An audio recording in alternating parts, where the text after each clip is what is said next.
Begitulah cepatnya hari itu berlalu. Hari berubah menjadi pekan, pekan menjadi bulan, bulan menjadi tahun, tahun menjadi windu, windu berubah menjadi abad. Yang mati hilang, yang dulu hidup kaya, hari ini hanya tinggal kenangan saja. Kemana mereka dulu yang hebat-hebat, bangsawan, para penguasa? Semuanya mati ditelan zaman.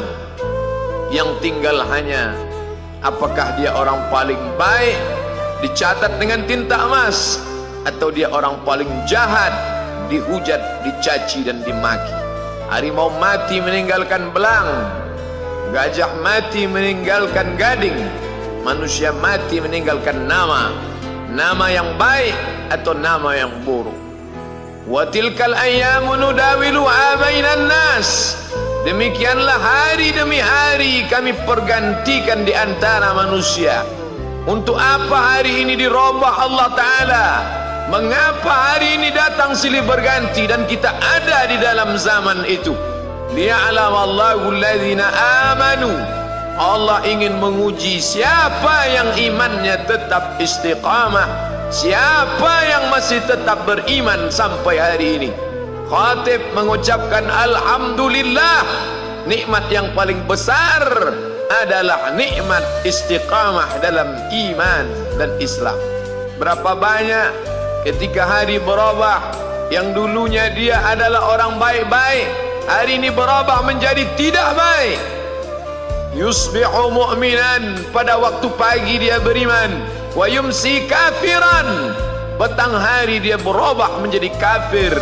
Maka kita selalu meminta, ya muqallibal qulub, wahai engkau yang membolak-balikkan hati, tsabbit qulubana, kokohkan hati kami, ala dinik, dalam agamamu, wa ala ta'atik, dalam ketaatan kepadamu.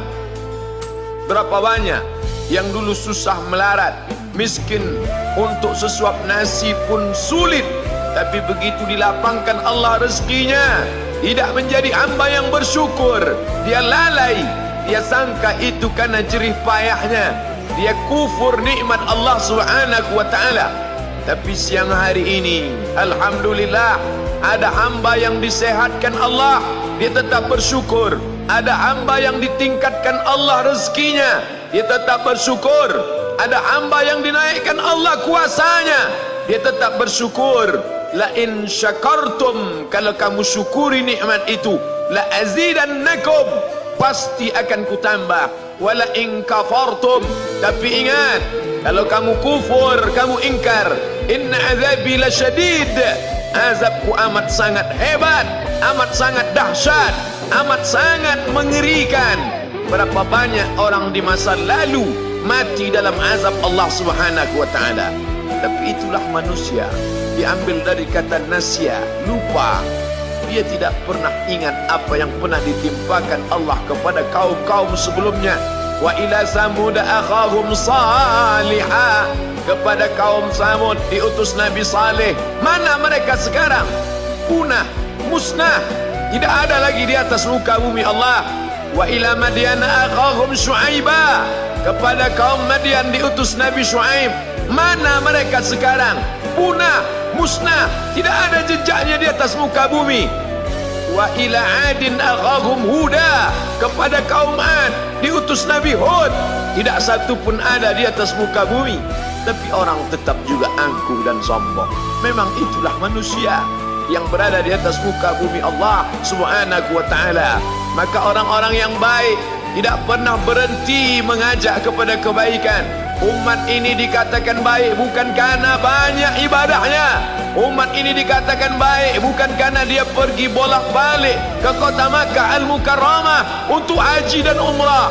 Allah puji umat ini, kuntum khaira ummah, kalian umat terbaik. Kapan? Bila umat ini disebut umat terbaik? Ta'muruna bil ma'ruf, ketika engkau sanggup mengingatkan saudaramu dalam kebaikan. Pagi ingatkan tentang siang, siang ingatkan tentang petang, petang ingatkan tentang malam, malam ingatkan bahwa esok pagi kita tetap berbuat baik. Wa tanhauna 'anil munkar, larang mereka dari perbuatan mungkar. Maka hari-hari yang sudah kita lewati di masa yang lalu, sanggupkah akan pulang kembali? Pepatah Arab mengatakan, lan tarji'al ayyamul lati madat, yang lalu tak dapat terulang kembali. Apakah semua itu berlalu begitu saja? Tidak ada yang percuma, tidak ada yang gratis, tidak ada yang sia-sia. Semua akan diminta pertanggungjawaban di hadapan Allah Subhanahu wa ta'ala. Sejak kita tegak di atas muka bumi ini, sejak kita diberikan nafas, diberikan hidup, diberikan nyawa, maka sejak itu kita ditanya, apa khalaqnakum abatha? Apakah kalian kami ciptakan sia-sia? Apakah kami sangka? Apakah kamu semua menduga bahwa kami menciptakan kamu lalu kamu tidak akan kembali menghadap kami? Semua akan diminta pertanggungjawaban di hadapan Allah Subhanahu wa ta'ala.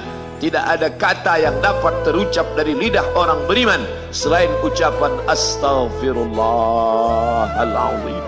Ampunkan segala dosaku di masa yang lalu. Aku lalai dan lupa ya Allah. Kami termasuk orang-orang yang menghilangkan usia kami ya Allah. Kami tak tahu ke mana umur kami selama ini. Berapa jam untuk perbuatan dosa, berapa untuk perbuatan maksiat. Padahal ketika tiba masanya, kami semua akan menghadapmu, dan pada saat itu semua akan dihitung menit demi detik. Detik semuanya tak ada yang dapat dari luput panggilan Allah Subhanahu wa ta'ala. Tidak ada yang lepas daripada pengawasan. Inna alaikum lahafizin, bersama kamu ada malaikat hafazah kiraman mulia, katibin mencatat, ya'lamuna ma taf'alun, dia tahu semua yang kamu lakukan. Betapa waktu-waktu yang lalu itu tak dapat kita tebus dengan apapun selain kita perbaiki di masa yang akan datang. Tingkatkan kualitas salat berjamaah, tingkatkan membaca Al-Quran.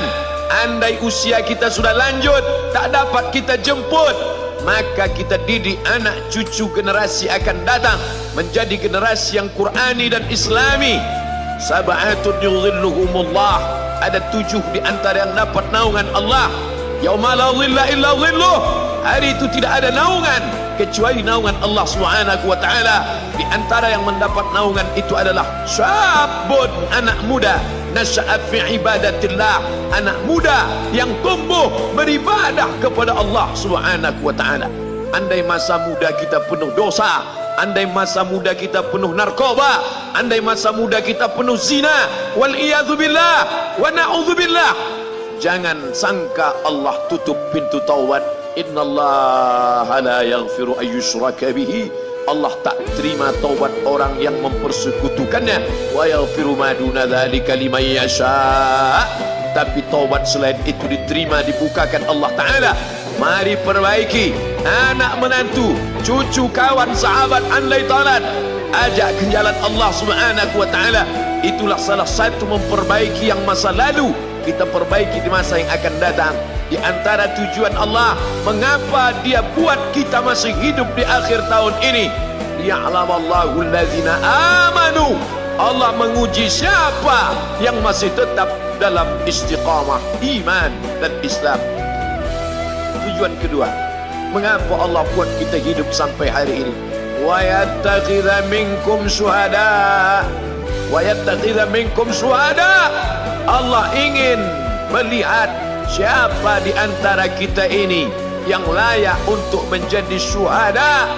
Iskariman, hidup mulia, au mutsyahidan, atau mati syahid. Pilihan orang Islam tidak banyak. Kalau hidup, hidup mulia. Kalau mati, mati syahid. Jangan hidup hina, mati terlunta-lunta, tidak diterima Allah Subhanahu wa ta'ala. Hidup mulia atau mati syahid dipersaksikan oleh para malaikat. Man kharaja fi talabil ilmi, siapa yang keluar rumah dengan niat menuntut ilmu, fahuwa fi sabilillah, maka dia seperti orang yang berjihad fi sabilillah, yang jauh meninggalkan kampung halaman, menuntut ilmu di perantauan. Jangan kau sangka kau anak yang terbuang, engkau adalah seorang syahid. Andai mati dalam perjalanan, maka matimu adalah seorang yang mati syahid. Mencari rezeki yang halal, meninggalkan anak dan istri, demi untuk memberikan nafkah, menjaga diri dari riba, menjaga diri dari haram, menjaga diri dari syubhat. Ditinggalkan anak yang masih kecil, istri yang memerlukan kasih sayang. Kutinggalkan kalian bukan karena hawa nafsu, tapi ingin mencari yang halal.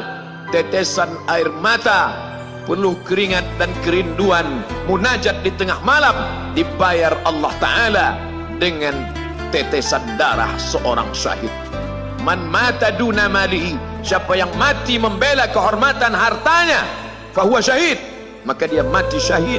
Betapa seorang yang susah melarat hanya untuk menjaga diri dari yang haram dan syubhat, Allah muliakan dia. Inna akramakum indallah, yang paling mulia di antara kamu di sisi Allah, atqakum, yang paling takut kepada Allah. Ramai kita di rumah Allah ini, yang paling kaya kah yang paling mulia? Tidak. Yang paling ganteng dan paling hebat kuasanya kah yang paling mulia? Bukan. Yang paling berilmu, buya, kiai, ulama, apakah dia yang paling mulia? Tidak ada jaminan.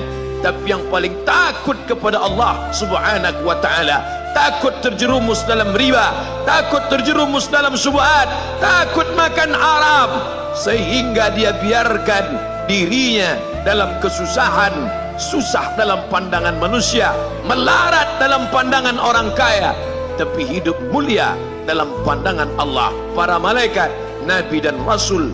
Hari ini orang itu dikatakan bodoh, hari ini dia dikatakan goblok, hari ini dia dikatakan kamu tolol sekali. Mengapa tidak kamu pakai kekuasaanmu? Mengapa tidak kamu pakai kesempatan? Hidup hanya sekali, pakailah sesuka hati.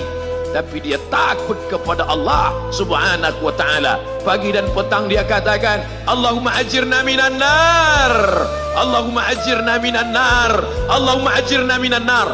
Selamatkan kami, aku, istriku, anakku, keluargaku dari api neraka, ya Allah.